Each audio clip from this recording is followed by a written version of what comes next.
Have you ever found yourself sitting in your favorite chair, staring out the window, and wondering why the spark that once made you feel so alive feels harder to hold on to these days? Maybe you've noticed your energy dips a little sooner than it used to, or that your joints creak a bit more when you stand up. Perhaps you've even caught yourself thinking, is this just what getting older feels like? Let me tell you something important. It doesn't have to be. Aging is a natural part of life, but losing your vitality, your joy, or your sense of connection doesn't have to be. In fact, there's one aspect of life that many of us quietly set aside as we age, not realizing just how much it impacts our health, happiness, and even our longevity.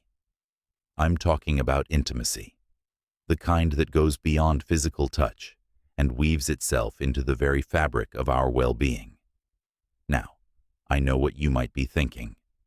Intimacy? At my age? But here's the truth. Intimacy isn't just for the young. It's a lifeline, a source of strength, and yes, even a secret weapon for aging gracefully. In this video, we'll explore why letting go of intimacy after 60 can quietly chip away at your health, your relationships, and your zest for life, and what you can do to reclaim it. Let's start with something you might not expect: your heart. When we think about heart health, we often focus on diet, exercise, or medications. But did you know that intimacy, whether it's holding hands, sharing a warm embrace, or something more, can act like a gentle tune-up for your heart? Every time you engage in physical closeness, your body responds. Your heart rate rises, blood flows more freely, and your arteries get a subtle workout, almost like taking a brisk walk around the block. Studies show that seniors who stay physically intimate tend to have lower blood pressure and fewer heart-related issues. It's not about intensity. It's about consistency. That steady rhythm of connection keeps your heart strong, much like a metronome guiding a song. But here's what happens when intimacy fades. Your heart misses those moments of natural exercise. Over time, that lack of stimulation can leave your cardiovascular system a little stiffer, a little slower, and more vulnerable to stress. It's like a garden hose that's been left coiled up too long. Without regular use, it becomes brittle. The good news? It's never too late to uncoil that hose. Even small gestures, a lingering touch, a shared laugh, can get the blood flowing again. Now, let's talk about something we all notice as we age: our muscles and joints. You might have a daily stretching routine or a favorite chair for easing achy knees. But here's a secret. Intimacy is one of the most overlooked ways to keep your body limber. Think about it. Reaching out to hold someone's hand, pulling them close for a hug, or even the simple act of shifting your weight during a cuddle. All of these movements engage muscles you might not use otherwise. They're like tiny, joyful exercises hidden in plain sight. Without that regular engagement, though, muscles can weaken faster. Joints grow stiff, and suddenly, bending down to tie your shoes feels like a chore. But here's the thing. Your body thrives on movement, no matter how gentle. Intimacy encourages you to stay active in ways that feel natural, not forced. It's not about doing squats or lifting weights. It's about staying connected to your body and to someone else's. And that connection? It's a powerful motivator to keep moving, even when you'd rather stay still. But the most surprising impact of all might be what happens to your brain. When was the last time you felt truly seen, not just noticed, but deeply understood? That's the magic of intimacy. Every time you share a moment of closeness, your brain releases a cocktail of chemicals: dopamine for joy, oxytocin for bonding, endorphins for calm. Together, they're like a daily vitamin for your mind, sharpening your memory, lifting your mood, and keeping stress at bay. Without those moments, though, the brain can start to feel foggy. You might forget names more often, or feel a little less quick on your feet. But here's the hope. Your brain is adaptable, no matter your age. Reigniting intimacy, whether through touch, conversation, or shared quiet moments, can light up neural pathways you thought were dimmed for good. It's like finding a dusty old lamp in the attic and discovering it still works. Now, I know this might feel overwhelming. Maybe you're thinking, but what if I've gone years without that kind of connection? Or, what if my body doesn't cooperate like it used to? Here's the thing. Intimacy isn't about perfection. It's about presence. It's about showing up, however you can, and letting that be enough. And if you're sitting there thinking, I'm single, does this even apply to me? Absolutely. Intimacy isn't limited to romantic relationships. A heartfelt conversation with a friend, a grandchild's hug, or even the comfort of a pet can spark those same feel-good chemicals. The key is to stay open, to touch, to connection, to the possibility of joy in unexpected places. So, where do you start? Begin small. Reach out and take someone's hand. Sit a little closer on the couch. Share a story you've never told before. These moments might feel awkward at first, like stretching a muscle you haven't used in years. But with time, they'll become second nature, and your heart, body, and mind will thank you. Now, let's talk about what happens when emotional closeness begins to fade, because the toll it takes isn't just felt in the body, but in the quiet spaces between two people. There's a quiet moment that happens in so many long-term relationships. A moment when you realize the person sitting across from you at breakfast feels more like a roommate than the passionate partner they once were. The conversations become practical, about bills, appointments, the weather, instead of playful or deeply personal. The touches grow fewer, the glances shorter, and without realizing it, you start to feel a little lonelier, even when you're not alone. This is what happens when emotional intimacy fades. It's not that the love is gone. It's just that the language of love has changed. And for many of us over 60, we assume this is just how it's supposed to be. But here's the truth. Emotional intimacy isn't a luxury reserved for newlyweds. It's the glue that holds relationships together through decades of life's ups and downs. And when it weakens, the effects ripple far beyond the heart. Let's talk about sleep. If you've ever spent a night tossing and turning, mind racing with worries or regrets, you know how precious good sleep becomes as we age. But did you know that intimacy, whether it's physical closeness or simply lying in bed, holding hands, can be one of the most natural sleep aids available? After moments of connection, your body releases prolactin, a hormone that helps you relax, and oxytocin, which melts away stress. Together, they're like a warm blanket for your nervous system, easing you into deeper, more restful sleep. But when intimacy disappears, so does that natural sleep support.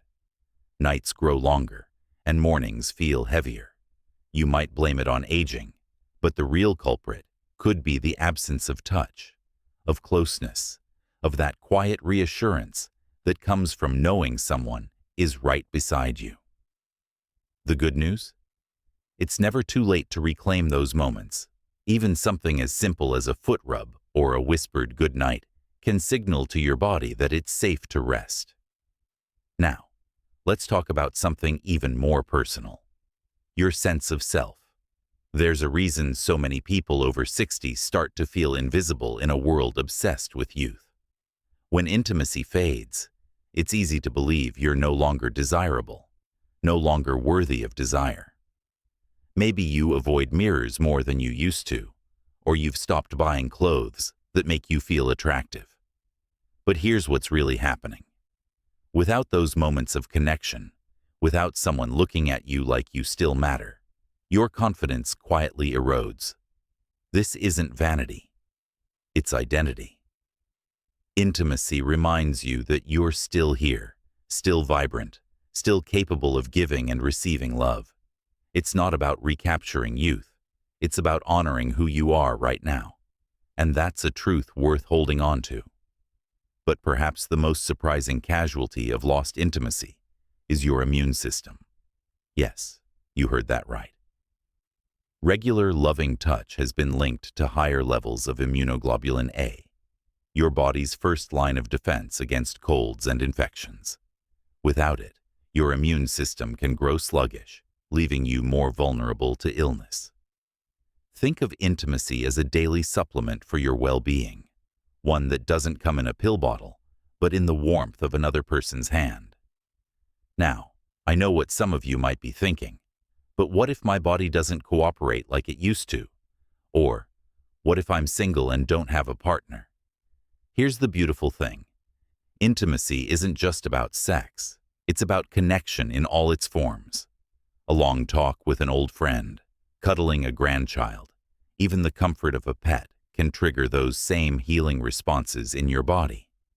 The key is to stay open to touch, to closeness, to the idea that you're never too old to feel deeply connected. So where do you begin? Start by breaking the silence. If you're in a relationship, try saying the things you've been holding back. I miss you. I need you. Remember when? If you're single, reach out, literally. Hug someone. Hold a hand. Let yourself be held. These small acts are like seeds. Water them and watch what grows. Because here's the truth. No one tells you about aging. The years may change your body, but they don't have to dim your spirit. And the proof is in the people who've chosen to keep intimacy alive. The couples who still laugh like newlyweds. The friends who've weathered life's storms side by side. The individuals who've learned that connection isn't about perfection. It's about presence. Now, let's talk about what happens when the body itself starts to forget. When years without intimacy lead to a quiet kind of forgetting. There's an old saying in medicine, use it or lose it. We hear this about muscles, about memory, but rarely about intimacy. Yet here's the quiet truth no one warns you about. When physical closeness fades for too long, the body can start to forget how to respond at all. For men, this might mean slower arousal or difficulty maintaining erections. For women, it can mean vaginal dryness or discomfort that wasn't there before. These changes don't happen overnight. They creep in gradually, like a garden left untended, until one day you realize the path back feels overgrown. But here's what your body is trying to tell you. This isn't an ending. It's an invitation. An invitation to rediscover, to adapt, to explore new ways of connecting that honor where you are now. Because while biology may shift with age, the capacity for pleasure and closeness doesn't just vanish. It evolves. Let's talk about pain, specifically the kind that makes so many older adults shy away from intimacy. Maybe intercourse has become uncomfortable, or arthritis makes certain positions difficult. The instinct is to retreat, to avoid what hurts. But what if the solution isn't less intimacy, just different intimacy? A warm bath together before bed, massage with scented oils, simply lying skin to skin, breathing in sync. These moments aren't second best. They're a new vocabulary of touch your body can still speak fluently.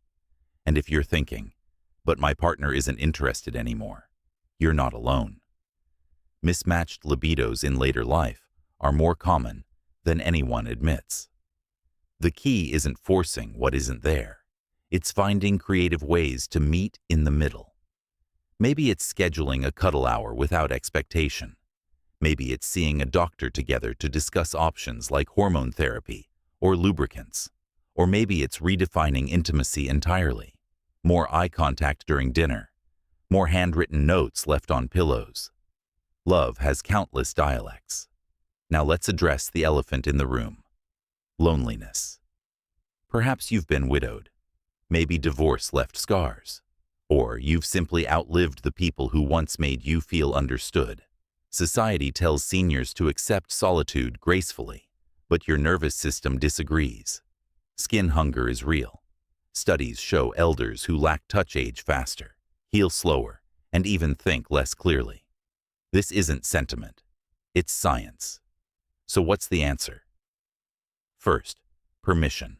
Permission to want connection at 70 or 80 or 90. Permission to date again, if you choose. Permission to seek platonic touch, hugging a friend longer, asking a grandchild to brush your hair, even booking a professional cuddle session. These aren't indulgences. They're acts of survival, as vital as eating your vegetables. Second, courage. The courage to say, I'm still here. The courage to initiate awkward conversations with adult children about your dating life. The courage to walk into a senior singles event where everyone feels just as uncertain as you do. This isn't about recapturing youth. It's about refusing to disappear before your time. And finally, perspective. Intimacy after 60 isn't the same as intimacy at 30, and that's its gift.